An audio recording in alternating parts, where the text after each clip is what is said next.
Hoy te voy a hablar de la alimentación y las emociones. ¿Cómo es que tienen que ver tanto estos dos factores en tu proceso de adelgazamiento? ¿Por qué no puedes adelgazar? Pues es porque a lo mejor tienes una mala relación entre la alimentación y tus emociones. Yo soy Claudia Ramírez, experta en hambre emocional y trastornos alimenticios, y te ayudo a transformar tu relación con la comida. Las emociones por lo general pueden ser positivas y negativas y algunas neutras. Hay emociones positivas como la felicidad y hay emociones negativas, por ejemplo, como el estrés o el enojo. Entonces, estas emociones influyen en tu manera de comer porque te provocan ansiedad. Esta ansiedad por comer viene de esta incomodidad de no poder tolerar esta emoción que sientes. Te voy a poner un ejemplo con el miedo. El miedo es una emoción natural que todos los seres humanos sentimos y naturalmente está porque nos protege o está ahí para protegernos de cosas que nos pueden hacer daño. Pero hay ocasiones en que nos sobreprotegemos a nosotros mismos en exceso. Nos da miedo hacer muchas cosas por temor al que va a pasar, al equivocarnos, a no ser suficientemente buenos, a las razones que sean. Y este miedo se queda ahí y nos genera incomodidad. Entonces, esta incomodidad se transforma en ganas de comer, en esta ansiedad por comer que no sabemos por qué nos da o por qué de repente tenemos estas ganas intensas de comer. Y si nos ponemos a evaluar qué es lo que sentimos, nos vamos a dar cuenta que tenemos una emoción, que estamos ahí sintiendo que está atorada. Y esta emoción puede ser el miedo. Hay muchas más. Hoy te voy a hablar específicamente del miedo y cómo influye en tu alimentación. Entonces, cuando tú, por ejemplo, tienes miedo de de saber si pasas o no un examen, si tienes miedo de cambiarte de trabajo, si tienes miedo de hacer algo diferente a lo que estás acostumbrado a hacer día con día, que sale fuera de tu zona de confort, vas a sentir miedo y es muy natural. El problema está en que te dejes vencer por este miedo, en que no te atrevas a hacer las cosas aún con miedo. ¿Sí? Entonces, ¿por qué? Porque se queda atorada esa emoción y entonces vas a tener ganas de comer. Entonces, cuando te suceda esta ansiedad por comer, pregúntate qué emoción es la que sientes. Por ejemplo, las emociones positivas también nos llegan a generar comer en exceso.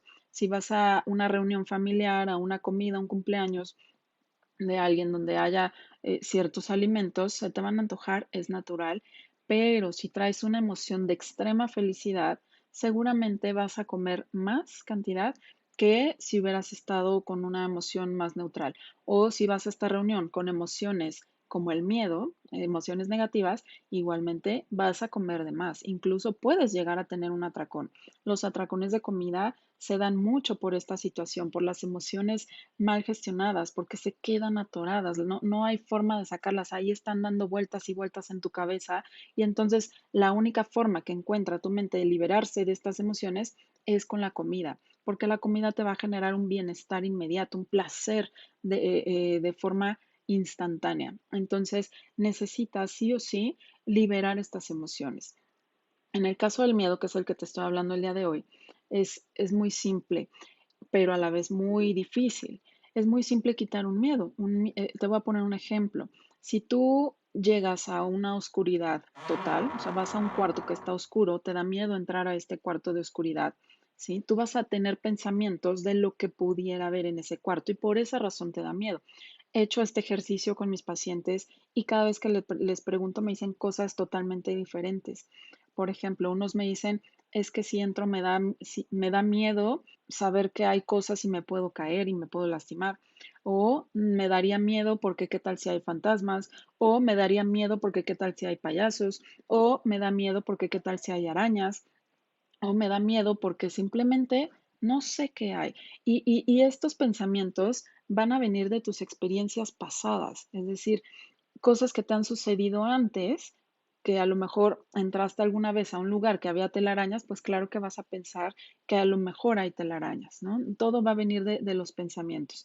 Entonces, ¿en qué momento se quita el miedo?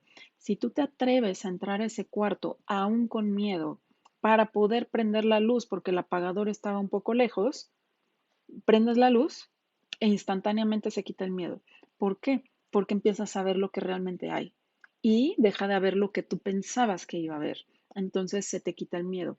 El miedo da porque es algo a lo desconocido. Ok, y cuando lo conoces, se quita el miedo. Lo mismo pasa cuando las personas tienen miedo a la comida. Me pasa mucho con mis pacientes con anorexia, sobre todo con bulimia, con algún trastorno de alimentación. Este miedo intenso a la comida porque pensamos que nos va a engordar. Y la única forma de liberar ese miedo es empezando a comer estos alimentos que te dan miedo para darte cuenta que es como si prendieras esta luz en el cuarto. Te vas a dar cuenta que entonces cuando comes este alimento y no te está engordando en ese momento instantáneamente como tú pensabas, se te va a ir disminuyendo el miedo y se va a quitar conforme repitas esta experiencia y con cada experiencia reafirmes que no te está engordando este alimento. Pero la única manera de hacerlo es atreviéndote, aunque te dé miedo. Y esa es la parte difícil. El tomar la decisión de atreverte, aunque te dé miedo, es lo más complicado, lo más difícil, pero te aseguro que si lo haces, se te van a quitar los miedos. Y si se quitan los miedos, vas a poder disminuir la ansiedad por comer. Lo mismo, si tú quieres, por ejemplo, cambiar de trabajo, pues da miedo tomar esa decisión, pero una vez que la tomas y lo haces y te cambias de trabajo y obtienes el trabajo que quieres, se te quita el miedo. Pero en ese periodo de tiempo, muy probablemente vas a sentir ansiedad por comer, porque está ahí atorado este miedo. Entonces, ahí como lo liberas, cuando es muy tardía la experiencia de encontrar ese nuevo trabajo, a través del pensamiento, pensando que no va a pasar nada, que todo va a estar bien, que enfocándote en las cosas que sí estás haciendo y no en el posible caso de lo que pudiera llegar a pasar si salen las cosas mal. Entonces, te invito a liberar estos miedos para disminuir la ansiedad por comer. Próximamente te estaré hablando de otras emociones que también nos generan ansiedad por comer y cómo irlas liberando. Si necesitas más ayuda, por favor, contáctame y nos vemos pronto.